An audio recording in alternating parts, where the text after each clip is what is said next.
Steel hodgeshod boots thunder up the spiral stair of the temple tower.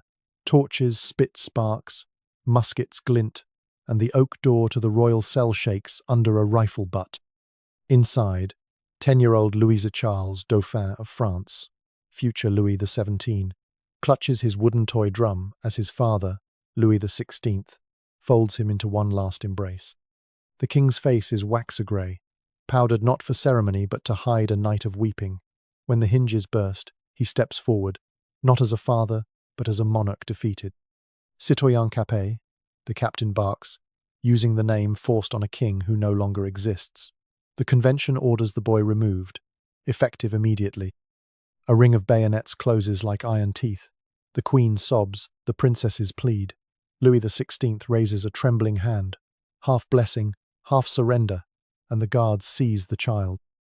Little Louis's toy drum clatters to the stone, the last echo of palace corridors now lost forever. He reaches back, fingers stretching toward his father, but duty, revolutionary duty, cuts the gesture in half. In that heartbeat, France's heir becomes France's hostage. The doors slam, bolts crash home, and the boy who was born to rule is marched into darkness, his mother's cries fading behind 6 feet of masonry. How did the cherished son of Versailles end up alone in a fetid cell, condemned by the very nation he was meant to inherit? And how did his short life become the revolution's most haunting secret? The answers begin long before those boots ever climbed the tower stairs. The sound of celebration bells mixed with angry crowds, that was the soundtrack to Louis Charles's entrance into the world on March 27, 1785. Inside the palace of Versailles, Marie Antoinette cradled her second son with the fierce joy of a mother who had already buried one child. Outside, Paris seethed with rumours and rage. A robust child, the court doctors declared. Strong lungs, they noted, as the baby's cries echoed through gilt halls. Marie Antoinette called him her chou d'amour, her cabbage of love, a tender French endearment that would later seem like cruel irony. She had no idea she was holding a child who would become the living symbol of everything France wanted to destroy. Louis Charles wasn't supposed to be important. His older brother, Louis Joseph, was the Dauphin, the heir to the throne. But Louis Joseph was fragile, tuberculosis eating away at his small body. The court watched the heir fade while the spare thrived. Marie Antoinette spent her days between the sickbed of one son and the cradle of another, her world shrinking to these 2 small boys, even as France's world expanded toward revolution. Here's where it gets heartbreaking. By the time Louis Charles could walk, his brother could barely breathe. The palace that seemed so solid, so eternal, was actually built on sand. The treasury was empty, the people were starving, and every laugh from the healthy younger prince seemed to mock the dying older one. The whispers started before Louis Charles could even speak. Is he really the king's son? The poisonous rumours about Marie Antoinette's fidelity had been circulating for years. Count Axel von Fersen, the Swedish nobleman who spent suspicious amounts of time with the Queen, surely he was the father. Look at the child's features. See how the Queen favours him. The accusations were lies, but in pre-revolutionary France, lies travelled faster than truth. By 1789, when Louis Charles was 4 years old, his older brother was dead. The sweet, gentle Louis Joseph had finally succumbed to his illness, making the younger boy the new Dauphin. Marie Antoinette's grief was volcanic. She had the older boy's apartment sealed, unable to bear the sight of his empty rooms. She clung to Louis Charles with desperate intensity. He was no longer just her baby. He was the future of France. But what a future it was. The Estates General had been called for the first time in 175 years. The Third Estate was demanding representation. The tennis court oath had been sworn. Revolution wasn't coming. It had arrived, and it had found in this 4-year-old boy the perfect symbol of everything it despised. Louis Charles, they called him in the palace, but to the revolutionaries, he would become something else. The son of the Austrian whore, the spawn of tyranny, the last Dauphin. They looked at this child learning to read, playing with toy soldiers, sitting on his mother's lap for fairy tales, and saw not innocence but inherited guilt. The worst part was how normal he seemed. Courtiers described a bright, affectionate boy who loved flowers and had his mother's quick wit. He played games with his older sister Marie-Thérèse, tormented his governess with pranks, and charmed visitors with his perfect manners. He was teaching his dog tricks when the women of Paris marched on Versailles. He was learning to write his name when they demanded the royal family move to Paris. "Mama, why are those people shouting?" he asked as the October crowds surrounded the palace. Marie Antoinette pulled him close, this child who should have been worried about nothing more than tomorrow's lessons. She told him they were upset about bread. The 4-year-old, raised in unimaginable plenty, tried to understand hunger. "Then we should give them cake," he said, unknowingly echoing the false quote that would forever damn his mother's memory. They left Versailles on October 6th, 1789, in a carriage surrounded by pikes bearing the heads of murdered guardsmen. Louis Charles pressed his face against his mother's skirts to avoid seeing. Marie Antoinette covered his ears against the crowd's songs about what they would do to the Austrian whore and her bastard children. The Dauphin of France, the future Louis XVII, was entering Paris not in triumph but as a prisoner. But before Louis could even walk, the palace gates would fall forever. Marie Antoinette's scream as they tore her son away could have shattered crystal. July 3rd, 1793, began like the other days in the Temple prison, with the illusion of family breakfast. The former Queen of France served her children with hands that once commanded thousands of servants. 10-year-old Marie-Thérèse read aloud, while 8-year-old Louis Charles played with makeshift toys crafted from prison debris. Then came the footsteps, not the usual guard rotation. Too many, too determined. The door burst open, and there stood Antoine Simon, the cobbler-turned-jailer, with municipal officers. "We've come for the Capet boy," they announced, using the revolutionaries' insulting name for the former royal family. Marie Antoinette understood immediately. She flew at them like a wounded animal. Clutching Louis Charles so tightly he cried out, "No, you cannot take him. He's just a child. Take me instead. Execute me tomorrow if you must, but leave me my son tonight." Her fingernails drew blood from Simon's arms as she fought. The scene that followed would haunt even the hardened revolutionaries present. Marie Antoinette fell to her knees, still gripping her son's clothes. Louis Charles, confused and terrified, clung to his mother with both small hands. "Maman! Maman! Don't let them take me!" His sister Marie-Thérèse threw herself into the struggle, screaming for her brother. Here's the thing about trauma. It fractures time. Witnesses said the struggle lasted an hour. The family fought with the desperation of people who knew this was goodbye forever. Marie Antoinette alternated between fierce resistance and desperate pleading. She offered everything, her jewelry, her confession, her life, anything but her son. Simon and his men literally had to pry the boy from his mother's arms, the sound of fabric tearing as Louis's jacket ripped, the thud of Marie Antoinette's body hitting the floor when they pushed her away, the echo of Louis Charles's sobs as they dragged him toward the door. "Promise me," Marie Antoinette screamed after them. "Promise me you won't hurt him." No one answered. The last words between mother and son were almost mundane in their tragedy. "Be good, my child," Marie Antoinette managed to choke out as they pulled him through the doorway. "Obey your new guardians." Louis Charles, 8 years old and sobbing, called back, "When will I see you again, Maman?" The door slammed shut. The lock turned. Marie Antoinette collapsed completely, her daughter trying desperately to comfort her. From below they could hear Louis Charles's cries growing fainter as they took him to the floor beneath theirs. Same building, different world. For days after, Marie Antoinette stood at her window, pressing her ear to the floor, desperate for any sound of her son. Sometimes she heard him crying. Sometimes she heard him laughing, which was worse. The revolutionaries had installed him directly below her apartments in a calculated act of cruelty, close enough to hear, too far to reach. The genius of this torture was its simplicity. Every footstep above his head reminded Louis Charles. His mother was near but forbidden. Every sound from below reminded Marie Antoinette. Her son was alive but lost. The Temple prison had become an instrument of psychological warfare, and an 8-year-old boy was its primary weapon. Within days, the changes began. Simon, following orders to humble the little prince, started his work. The boy who had worn silk now dressed in revolutionary trousers. The child who had been taught court etiquette now learned crude revolutionary songs. Most disturbing of all, the voice that had called Maman began calling Simon Papa.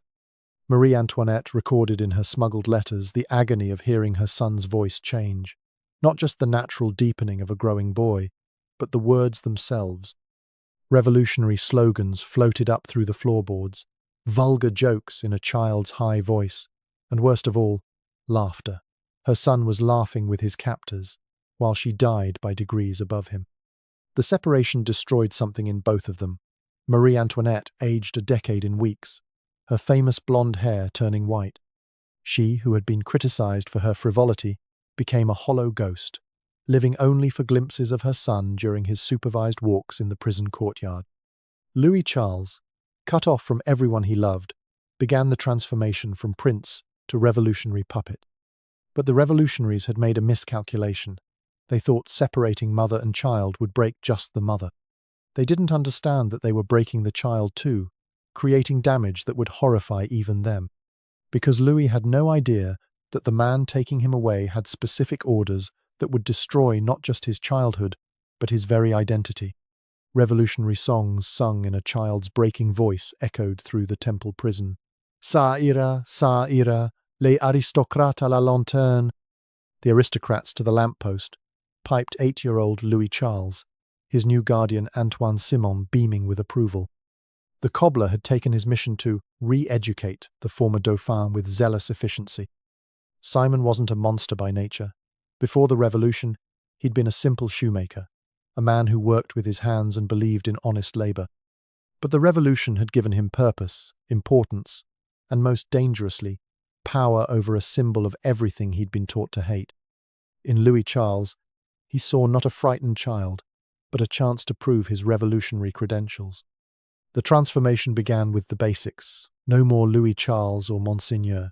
The boy was now Charles Capet, sometimes just Little Capet or worse. The wolf cub. His ornate clothes were burned in front of him. Simon dressed him in the red cap of liberty and sans culotte trousers. The child who'd worn velvet now wore rough cotton that chafed his skin. But clothes were just the beginning. Simon's real work was psychological. Every meal began with denunciations of tyranny. "Who are the enemies of the people, Charles?" Simon would demand. The boy, desperate for any kindness, learned to recite, "The aristocrats, the priests, the enemies of the Republic." The words came easier each day, even as something in his eyes died a little more. Here's where it gets truly disturbing. Simon realized the most effective way to break the boy's royal conditioning was through corrupting his pleasures. Louis Charles loved to sing, so Simon taught him the bloodiest revolutionary songs. The child had been raised on fairy tales. Simon replaced them with stories of revolutionary martyrs. Every natural joy became a tool of indoctrination. The cobbler introduced the boy to wine, encouraging him to drink until his royal manners dissolved into crude jokes. "See how the little aristocrat becomes human with honest wine." Simon would crow to visiting officials. They would find Louis Charles drunk, singing vulgar songs about his mother, and congratulate Simon on his progress. Simon's wife, Marie-Jeanne, played a complex role. Sometimes she showed the boy small kindnesses, extra food, a gentler word. Other times, perhaps jealous of her husband's obsession with his famous charge, she was crueler than Simon himself. Louis Charles never knew which Marie-Jeanne he would encounter, adding another layer of psychological instability to his daily life. The boy's education became a twisted parody of royal training. Instead of Latin, he learned revolutionary catechism. Instead of court dances, he was taught the carmagnole, the wild revolutionary dance. His beautiful penmanship, once practicing letters to foreign princes, now copied out denunciations of monarchy. Simon kept these papers, proud evidence of his success. Physical punishment reinforced the lessons. Not beatings, Simon was too clever for marks that would show. Instead, he used humiliation, making the boy stand in stress positions while reciting revolutionary slogans, forcing him to watch as they burned his few remaining possessions from his former life, teaching him that comfort came only through compliance. The genius of Simon's system was making the boy complicit in his own destruction. Louis Charles wasn't just forced to sing revolutionary songs, he was rewarded for enthusiasm. A lustier denunciation of aristocrats earned extra food. A cruder joke about priests meant less time in isolation. The child's natural desire to please became the weapon used against him. Visitors to the temple during this period left disturbing accounts. The municipal officer d'Angers described finding the former Dauphin transformed beyond recognition, dressed like a sans-culotte, and speaking in the crude accent of the markets. Another official noted how the boy flinched when called Monseigneur, but smiled when addressed as Citizen Capet. But the most heartbreaking evidence comes from the boy himself. A smuggled note, authenticated years later, in his increasingly unsteady hand. "I try to be good, but I don't know what good means anymore." The child who once knew exactly who he was, son of the king, heir to the throne, now lived in a world where his very existence was a crime to be corrected. Simon boasted to the Committee of Public Safety about his success.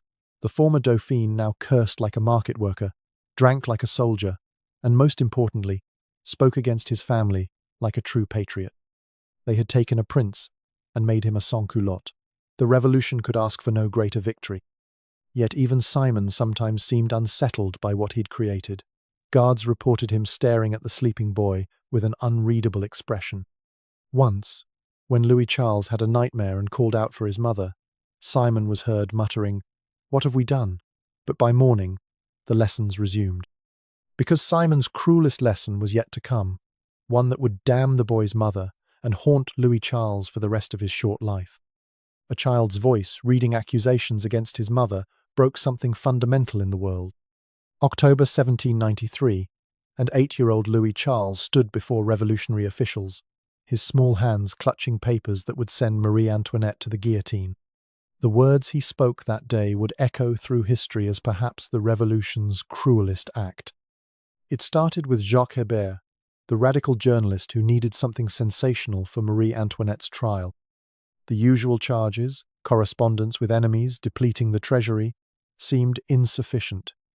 They needed something that would horrify even those sympathetic to the former queen. In the Temple prison, they found their weapon, her own son. Simon had prepared the ground expertly. For weeks, he'd worked on the boy, alternating rewards and punishments, wine and isolation, until Louis Charles's grip on reality loosened. The child who once had clear memories of palace life now lived in a fog of revolutionary slogans and confused loyalties.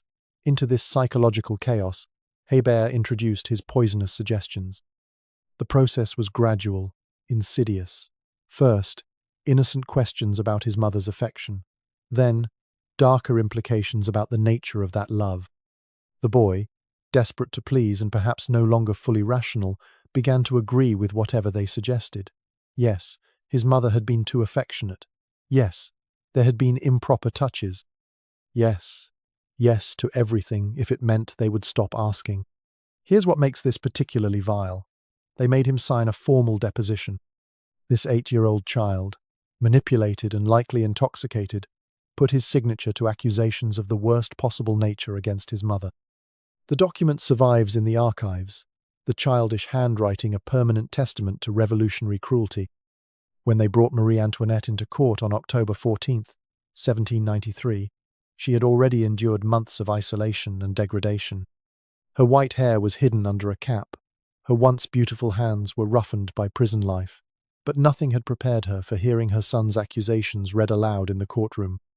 The prosecutor's voice rang out with the charges: unnatural acts, corruption of a minor, details that made even hardened revolutionaries shift uncomfortably. For a moment, Marie Antoinette simply stared, as if unable to process what she was hearing. Then came her response, one of the most powerful moments in trial history. "I appeal to all mothers present," she said, her voice carrying a strength that surprised everyone. Is such a crime even possible? The courtroom fell silent. Even her enemies knew they had gone too far. Robespierre himself later criticized the use of these charges, calling them unnecessary and counterproductive. But the damage was done, not to Marie Antoinette. She was already condemned. The damage was to Louis Charles, who would have to live with what he had been made to say. Simon reported that after giving his testimony, the boy fell into a state of near catatonia, refusing to speak or eat for days. The truth started leaking out almost immediately. Guards whispered about how the testimony had been obtained. Citizens who had bayed for royal blood felt queasy at using a child this way. Even Hébert seemed to realize he had crossed a line, later claiming the boy had volunteered the information, a lie that convinced no one. Marie Antoinette went to the guillotine on October 16, 1793, never knowing her son's state of mind when he made those accusations. Her last letter, written hours before her execution, shows a mother's desperate love. "My children, I think of you always. How terrible it is to leave you forever." She never blamed Louis Charles, understanding with a mother's heart that he was as much a victim as she was. The boy's reaction to his mother's death remains unclear. Some reports say Simon told him immediately, watching for his response. Others claim they kept it from him for weeks. What we know is that Louis Charles was never the same after October 1793. The bright, chatty child became increasingly withdrawn. He stopped singing the revolutionary songs that had once earned him rewards. Prison doctor Joseph Souberbiel later testified about examining the boy after this period. He found a child in deep psychological distress, showing signs of what we would now recognize as severe PTSD. The doctor noted particularly the boy's tendency to repeat phrases obsessively, as if trying to undo words once spoken. The revolutionaries had achieved their goal. They had used the son to destroy the mother, but in doing so, they had destroyed the son as well. The child who had given that terrible testimony was disappearing, replaced by something hollow and broken. Simon would soon leave his post, perhaps unable to face what he had helped create. Because within days, his mother would be dead, and Louis would never know if she forgave him for the words they made him speak. The sound of a key turning, then footsteps walking away forever. January 19th, 1794, marked the beginning of an unthinkable chapter in Louis Charles's life. Antoine Simon, recalled to other duties, closed the door to the boy's cell for the last time. No replacement was appointed. The 9-year-old former Dauphin was simply forgotten. Try to understand the totality of this abandonment, not just solitary confinement, complete neglect, food shoved through a barred window twice a day, a bucket for waste, changed irregularly. No human voice, no human touch, no human acknowledgement that behind that door lived a child who had once been heir to the throne of France. The order had come from the Committee of Public Safety. Overwhelmed with the terror's bloodletting, the boy was to be secured, but otherwise ignored. In the bureaucratic chaos of the revolution, secured translated to entombment. They assigned guards to watch the door but gave no instructions for care. Everyone assumed someone else was responsible. Days blurred into weeks. Louis Charles, accustomed to Simon's cruel attention, initially called out for his keeper. "Papa, Simon?" echoed in the stone chamber. Then just, "Simon?" Then wordless cries. Then, as comprehension dawned, silence. The boy who had been taught to please his captors realized there was no one left to please. Here's what isolation does to a child's mind. It unmoors them from reality. Without human interaction, without routine beyond the shoving of food through bars, time becomes meaningless. Louis Charles began talking to himself, then to imaginary companions. Guards outside reported hearing conversations where the boy seemed to be playing all parts. The physical degradation was swift. With no one to insist on cleanliness, the fastidious prince stopped washing. His hair, once carefully maintained even in prison, became matted. His clothes, never changed, rotted on his body. The cell, never properly cleaned, became a place of squalor that would have horrified his captors had they bothered to look. But worse than physical neglect was the psychological dissolution. A child's mind needs stimulation, interaction, love. Deprived of all three, Louis Charles began creating his own reality. He held court with invisible courtiers. He had long conversations with his dead mother. He sang half-remembered lullabies to himself in the dark. The food delivery routine became his only anchor to reality. Twice a day, the small barred window would open. A hand would push through bread, water, sometimes thin soup. No words exchanged. Louis Charles would sometimes try to touch the hand, desperate for human contact. The guards had orders not to respond. Municipal Commissioner Barras later described being haunted by his one inspection during this period. Opening the door, he found a wild-eyed child who no longer seemed quite human. The boy didn't speak, just stared with eyes that had seen too much solitude. Barras closed the door and filed a report that was promptly ignored. Spring came, though Louis Charles couldn't see it. His cell had one small barred window, too high to reach, that let in variations of light. He began measuring days by the movement of sun patches on his wall. Guards noted he would sometimes be found standing in these small pools of light, face upturned like a plant seeking nourishment. The revolution rolled on outside, eating its own children. Danton fell. Hébert followed. Robespierre's terror reached its crescendo. And in a fetid cell in the temple, a 9-year-old boy existed in a nightmare that none of these political deaths could match. He was dying by degrees, not from revolutionary justice, but from revolutionary indifference. By summer, even the guards were disturbed. The smell from the cell was overwhelming. The boy's cries had ceased entirely, replaced by an ominous silence. Some guards reported hearing him singing very softly, not revolutionary songs, but half-remembered hymns from his early childhood. The sound was so ethereal, they wondered if they were imagining it. One guard, Laurent, defied orders to peer through the feeding slot. He saw Louis Charles sitting in a corner, methodically pulling threads from his rotting clothes and arranging them in patterns on the floor. The boy's lips moved constantly, but no sound emerged. When Laurent called softly, the child showed no sign of hearing. The irony was bitter. The revolutionaries had worried about royal plots to free the boy. They had imagined dramatic rescue attempts, foreign invasions to save the Bourbon heir. Instead, they had created a situation where rescue would have found only a broken shell of a child, so damaged that kingship was impossible. 6 months. That's how long Louis Charles existed in this living tomb. 6 months in which a 9-year-old boy learned that hell wasn't fire and brimstone but simple abandonment. 6 months that transformed the last Dauphin of France into something else entirely. For 6 months, no human would enter that room, and what they would find when they finally did would shock even the hardest revolutionary hearts. Officials calling to a child who won't answer created a scene of Gothic horror in July 1794. The fall of Robespierre brought a slight softening of the terror, and someone finally remembered the boy in the temple. When Commissioner Barras led a delegation to inspect the former Dauphin's cell, they found something that would haunt them forever. The door creaked open on 6 months of neglect. The stench hit them first: human waste, rotting food, and something else, the smell of despair made physical. In the corner, barely visible in the gloom, sat what had once been Louis Charles. The 9-year-old didn't look up, didn't acknowledge their presence. He simply continued his endless task of pulling threads from his clothes. "Charles Capet," Barras called. No response. "Boy." Still nothing. They tried his old titles: Dauphin, Monseigneur, even Louis. The child might as well have been deaf. But his lips moved constantly, forming silent words in an endless conversation with voices only he could hear.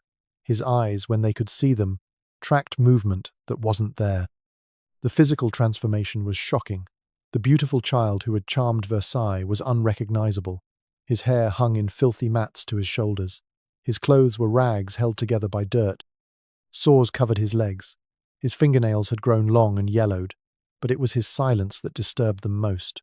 This child who had once sung for Simon now made no sound at all. Barras ordered immediate improvements: clean clothes, fresh bedding, regular meals. The boy submitted to being washed and changed with the passive compliance of a doll. He ate when food was placed before him, but showed no pleasure or interest. Most unnervingly, he never spoke, never cried, never made any human sound. They brought in doctors. Jean-Baptiste Harmond, a skilled physician, examined the boy and left shaken. Beyond the physical neglect, he found evidence of profound psychological damage. The child showed signs of what we would now call selective mutism, trauma-induced catatonia, and severe dissociation. He lived in his body but seemed absent from it. Here's what makes this period particularly heartbreaking. Glimpses of the child he had been still surfaced. Harmon noticed that when a guard hummed a tune, Louis Charles's fingers would move as if playing harpsichord, muscle memory from his palace lessons. When someone mentioned flowers, his eyes would briefly focus before sliding away again. The prince was still in there, buried under layers of trauma. New keeper Jean-Jacques Christophe Laurent was appointed to care for the boy. Laurent, unlike Simon, felt the weight of his charge's humanity. He tried everything to reach Louis Charles: toys, books, gentle words. The boy remained unreachable. He would sit for hours in the same position, moving only when physically prompted. The revolutionary government faced a problem. They had created a situation too horrible for propaganda. A defiant royal child could be used as a political symbol, but this broken, silent creature? He was evidence only of their own cruelty. Orders came down to improve his condition, but maintained strict secrecy. No one must know what they had done. Laurent reported small signs of awareness. The boy would sometimes arrange objects in patterns that seemed meaningful to him. Spoons in the shape of fleur-de-lis, breadcrumbs forming maps of remembered places. When Laurent tried to engage with these activities, Louis Charles would simply stop, waiting until he was alone to resume. Sleep brought no peace. The boy suffered terrible nightmares, thrashing and crying out wordlessly. Sometimes he would sleepwalk, moving through his cell as if navigating invisible palace corridors. Laurent once found him standing at the wall, hands moving as if opening a door that existed only in memory. The committee sent child specialists, early psychiatrists, even a priest in disguise. None could break through. One doctor theorized the boy had retreated so far into his mind that returning might be impossible. Another suggested the mutism was a form of protest, the only rebellion left to a child who had been forced to speak too many terrible words. By December 1794, a new keeper, Etienne Lasnais, took over. Lasnais was gentler still, treating the boy with something approaching paternal care. He noted that Louis Charles would sometimes look at him with such profound sadness that it was physically painful to witness. But still, no words came. The silence spoke volumes. This child who had been made to denounce his mother, to sing revolutionary songs, to parrot crude jokes, had found the only form of resistance available to him. He would no longer give them his voice. In his mute suffering, he achieved a dignity that all their re-education had tried to destroy. The new guardians promised better care, but promises meant nothing here in the temple, where words had been weapons and silence had become sanctuary. A dying child describing heavenly music only he can hear marked the final chapter of Louis Charles's tragedy. By spring 1795, the boy who wouldn't speak had begun talking again, but his words belonged more to fever dreams than reality. He spoke of angels singing, of his mother's voice calling from above, of music so beautiful it made the stones weep. Etienne Lasnais watched the 10-year-old's rapid decline with growing alarm. The physical symptoms were clear: swollen joints, tumors on his knees and elbows, the telltale signs of tuberculosis of the bones. But it was the boy's mental state that proved most disturbing. Louis Charles lived increasingly in a world where the boundaries between life and death had dissolved. "Do you hear them?" the boy would ask Lasnais, his eyes bright with fever. "The choir?" "They sing for me." Lasnais heard only the sounds of the temple prison, guards' footsteps, distant shouts, the creak of doors. But for Louis Charles, the cell had become a cathedral filled with invisible musicians. The transformation from traumatized silence to mystical eloquence unsettled everyone. The child who hadn't spoken for months now talked constantly, but his conversations were with people who weren't there. He held long discussions with his dead mother, apologizing repeatedly for words he'd been forced to say. He chatted with his brother Louis Joseph, dead these 6 years. Here's what dying children know that adults forget. The boundary between worlds grows thin. Louis Charles began preparing for a journey only he could see. He gave away his few possessions: a wooden soldier to Lasnais, a handkerchief to guard Gomin. Each gift came with specific instructions, as if he were a king preparing his succession. Dr. Philippe Jean Pelletan was called in as the boy's condition worsened. He found a child consumed by disease but possessed of an otherworldly calm. Louis Charles no longer seemed to feel pain. He spoke of his body as if it were a coat he was preparing to remove. "Soon," he told Pelletan, "I'll be light enough to fly." The medical treatment was medieval in its brutality. Bleeding, purging, applications of hot irons to draw out disease. Louis Charles endured it all with eerie patience. Sometimes he would comfort his doctors, telling them not to worry, that nothing they did could hurt him now. The angels, he explained, had taught him how to step outside his body. May 1795 brought accelerated decline. The tumours had spread, making movement agony, yet witnesses described moments of inexplicable joy. Lasnais found him once laughing at something invisible in the corner of his cell. "My brother says the most amusing things," Louis Charles explained. "He's been waiting for me." The boy's mystical experiences had a peculiar consistency. He always described the same choir, the same golden light, the same sense of being loved and wanted. When Lasnais asked why he couldn't hear the music, Louis Charles replied with heartbreaking simplicity, "Because you're not ready to go home." On June 7th, Louis Charles made an unusual request. He wanted his window opened, though it was barely a crack high in the wall, so they can find me easier, he explained. Lasnais, humouring a dying child, had the window adjusted. Louis Charles smiled and said his mother was pleased. That night, the boy's conversations with the invisible became more urgent. Gomin, on guard duty, reported hearing both sides of conversations, not just Louis Charles speaking, but responses in voices that shouldn't have been there. Revolutionary skepticism warred with primitive fear. Some guards refused to approach the cell. June 8, 1795, dawned clear and bright. Louis Charles seemed stronger, more present. He asked Lasnais to sit with him, then made a strange statement. "Tell them I forgive them. Tell them I understand." When Lasnais asked who he meant, the boy simply smiled. "Everyone who needs to know." The end came at 3 p.m. Lasnais was holding the child's hand when Louis Charles suddenly gripped tight. "Listen," he said urgently. "Can you hear them now?" For just a moment, Lasnais later swore. He did hear something, a sound like distant singing, like joy too pure for earthly throats. Louis Charles, the uncrowned Louis XVII, died with a smile on his face. His last words were, "Mother says it's time." The child who had been tortured, abandoned, forgotten and broken, had found his own form of escape.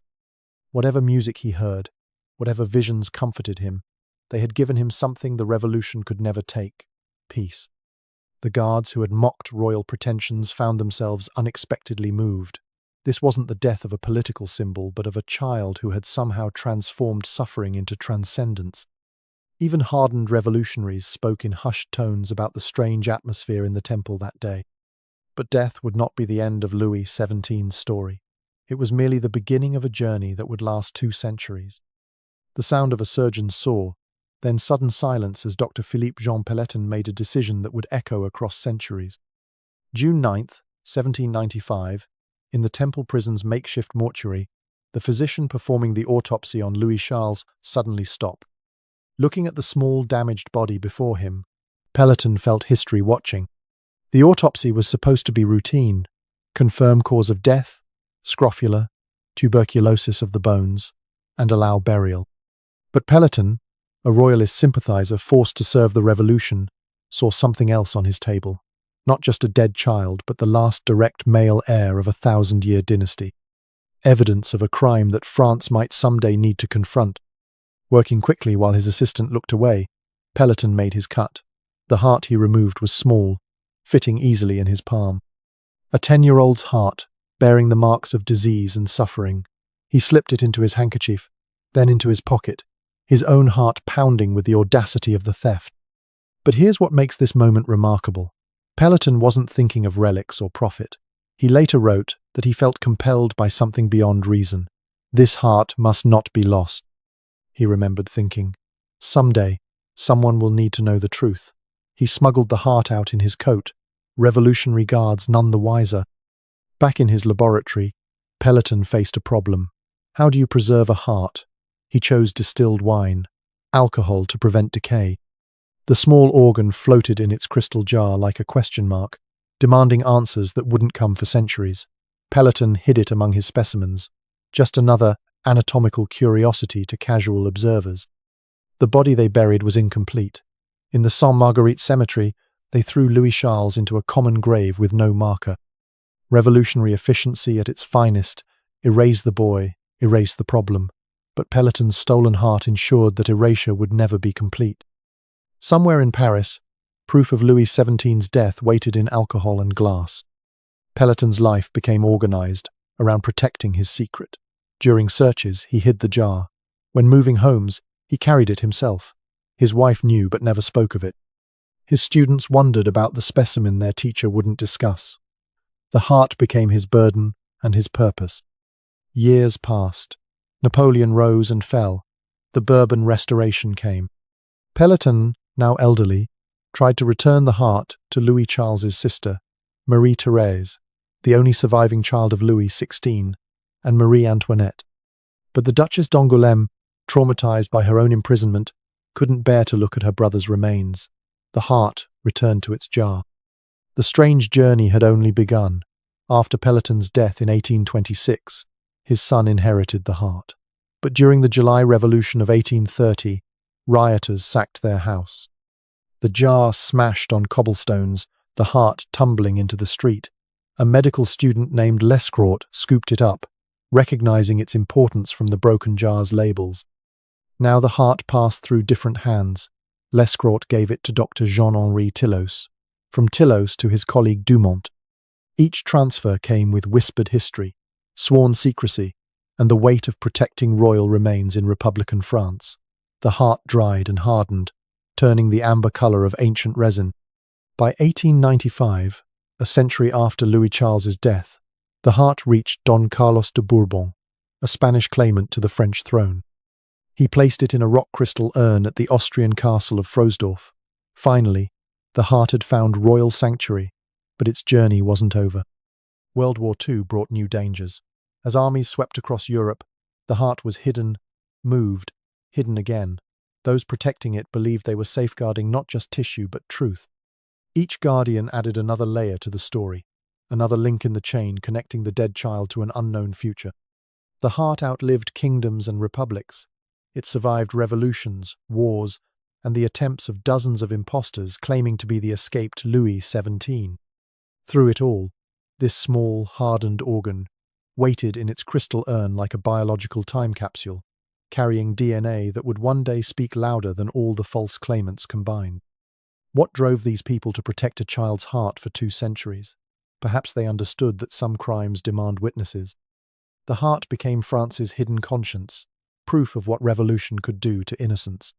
Every person who hid it, moved it, protected it, was saying, "This happened.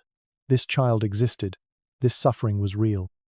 By the late 20th century, science had evolved to the point where the heart could finally tell its story. DNA testing could now confirm what Dr. Pelletan had preserved on instinct. That small heart would outlive empires, and would finally, after 2 centuries, provide the truth that dozens of impostors had tried to steal. Dozens of voices claiming, "I am Louis XVII," created a circus of hope and deception that lasted over a century. Even before the Temple prison released news of the boy's death, rumors spread that the real Dauphin had escaped. By 1850, over 40 men had claimed to be the lost prince, each with elaborate stories of substitution and survival. The most convincing was Karl Wilhelm Naundorff, a German clockmaker who arrived in Paris in 1833 with an astounding claim. He knew intimate details of court life. He bore a resemblance to the Bourbon features. Most remarkably, he possessed knowledge that seemed impossible for an impostor, childhood memories only the real Dauphin could know. Naundorff's story was elaborate. He claimed guards had substituted another dying child for him in the Temple. Sympathetic royalists had smuggled him to Germany, where he was raised in obscurity. He had scars, he said, came from Temple abuse. He spoke of Marie Antoinette with such tender detail that even skeptics wavered. Here's what made Naundorff brilliant. He never pushed too hard. When Marie, Thérèse, Louis Charles's sister, refused to see him, he expressed understanding rather than anger. He lived modestly, making clocks, raising a family. He seemed more interested in recognition than restoration. This humility made him paradoxically more believable. Former palace servants were brought to test him. Some declared him genuine immediately. Others remained skeptical. Madame de Rambaud, Louis Charles's former governess, spent hours with Naundorff and left in tears, convinced she had found her lost charge. But others who had known the boy well said this man, while knowledgeable, was not Louis XVII. The French government took Naundorff seriously enough to expel him in 1836. He continued pressing his claim from England, then the Netherlands. When he died in 1845, his tombstone read, "Here lies Louis XVII, King of France." His descendants still use the surname de Bourbon and maintain websites devoted to proving their royal lineage. But Naundorff was merely the most persistent of many. There was Jean-Marie Hervagault, whose claim was based on prophetic visions. Mathurin Bruneau, who said Native Americans had raised him after his escape to America. Even a man named Augustus Meves in Wisconsin convinced local German immigrants he was the lost Dauphin. Why did so many believe? The answer lies in the horror of Louis Charles's actual fate. People desperately wanted to believe the innocent child had somehow escaped. Each pretender offered a different version of redemption. The boy saved by sympathetic guards, by foreign agents, by miraculous intervention. Anything but the terrible truth. The pretenders' stories followed patterns. Almost all claimed physical substitution, a dying child smuggled in to take the Dauphin's place. Many showed scars they attributed to temple imprisonment. Most had convenient memory gaps explaining why they couldn't recall more details. All possessed just enough knowledge to be tantalizing, never enough to be conclusive. Some pretenders found powerful supporters. The Duke of Normandy had French royalists finance expeditions to prove his identity. Eleazar Williams, a half-Native American missionary, convinced even historians with his claim, until scholarship debunked it. Each failure only seemed to encourage new claimants. The myth served different purposes for different people. For royalists, it kept hope alive that somewhere the true king waited. For the Romantic movement, it provided the perfect story, the lost prince living unknown among common people. For con artists, it offered a potentially lucrative identity to assume. Even respected figures fell under the spell. Mark Twain wrote skeptically but sympathetically about one claimant. European courts spent fortunes investigating promising candidates.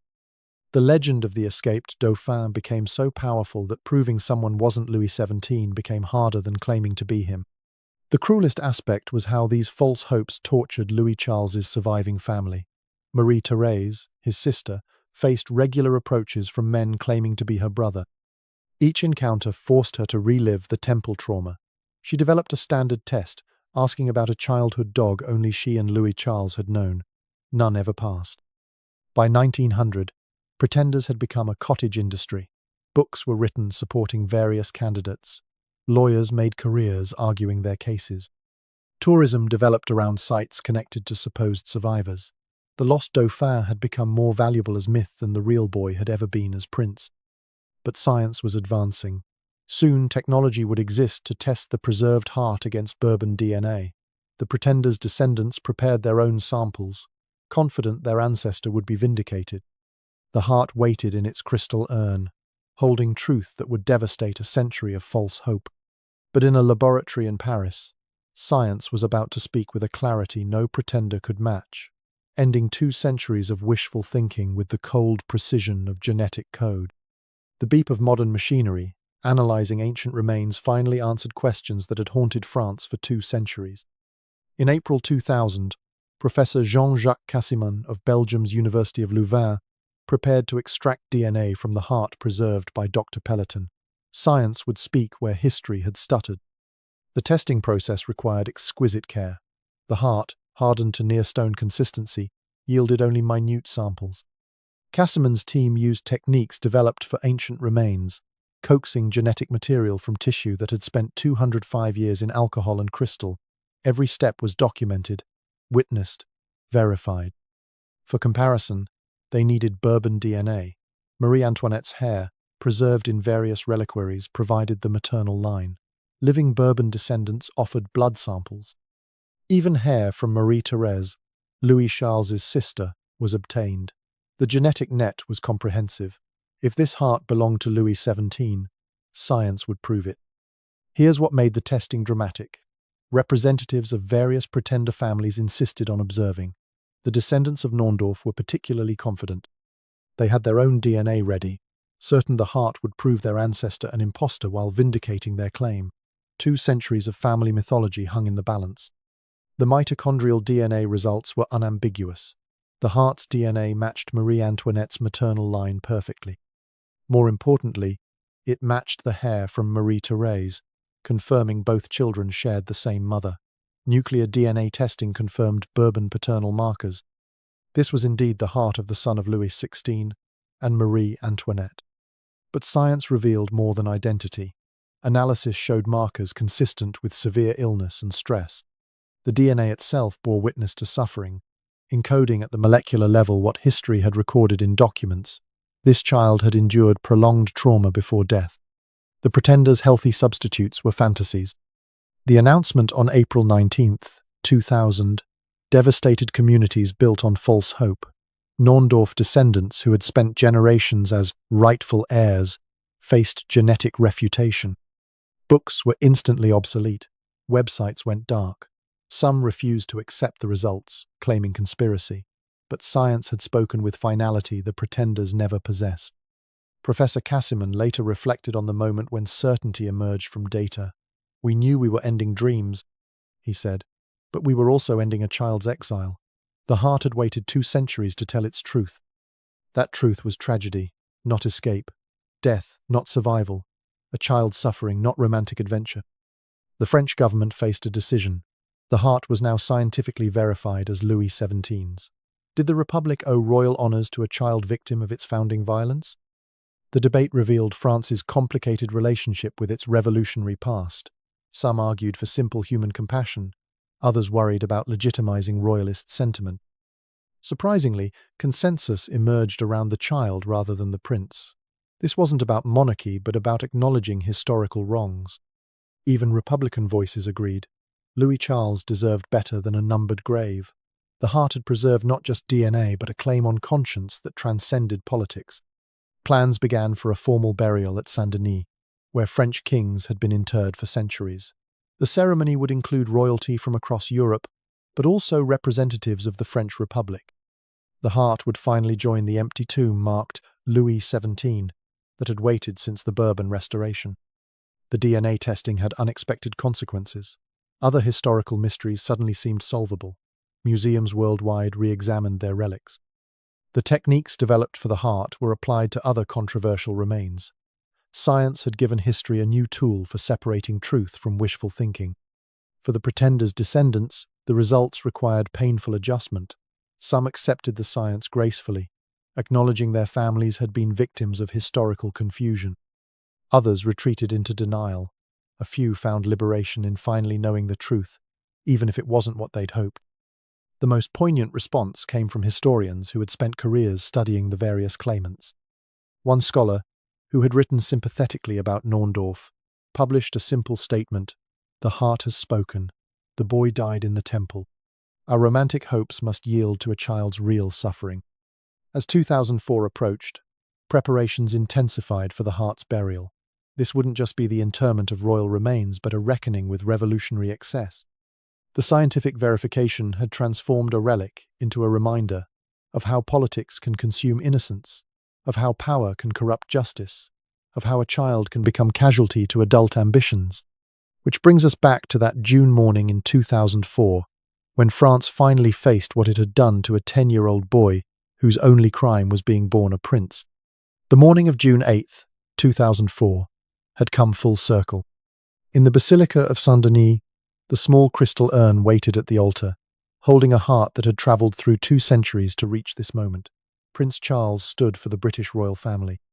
Prince Henri d'Orléans represented French royalists. The Archbishop of Paris prepared to speak words of burial that should have been said in 1795. But this wasn't just a royal ceremony. The French Republic had sent representatives too. In the congregation sat historians who had spent careers studying this tragedy, scientists who had verified the truth, and ordinary citizens who understood that some wrongs transcend politics. They had come to bury not a symbol but a child.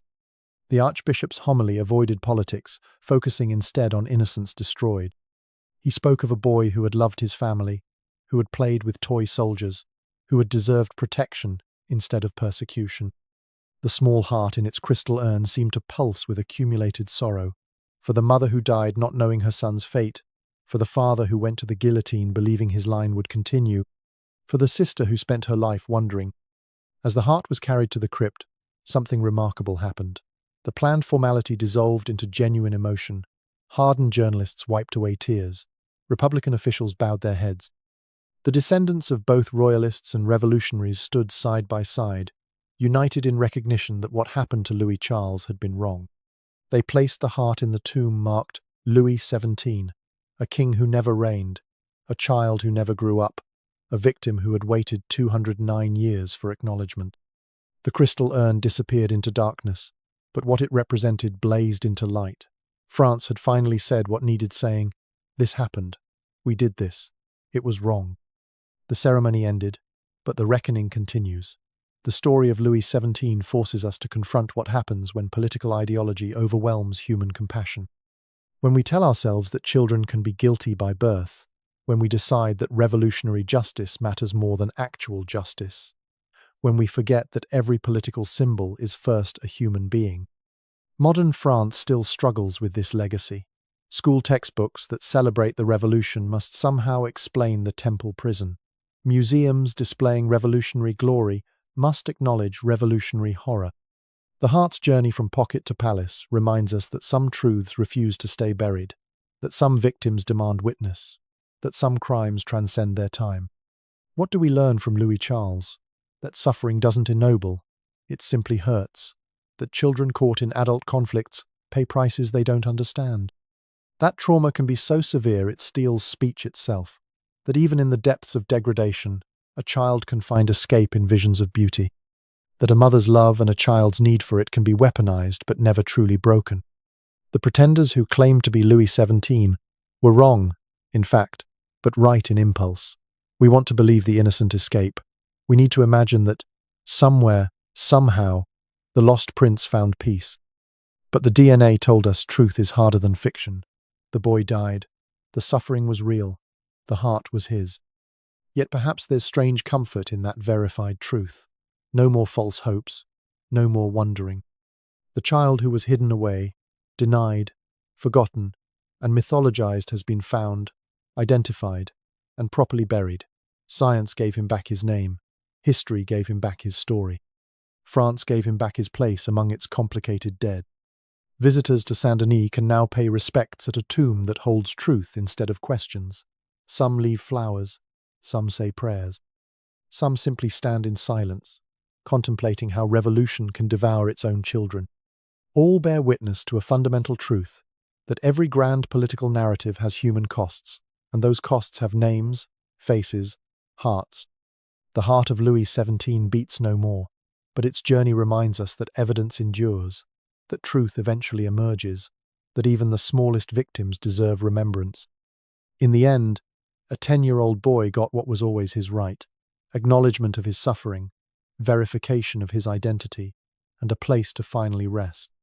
The last word belongs not to kings or revolutionaries, but to a child who found, in his final delirium, visions of angels and the voice of his mother calling him home. Whatever else we take from this tragedy, let us remember that even in humanity's darkest chapters, the human spirit seeks light, even if that light comes only in death's release. The heart has come home. The story is told. The child at last can rest.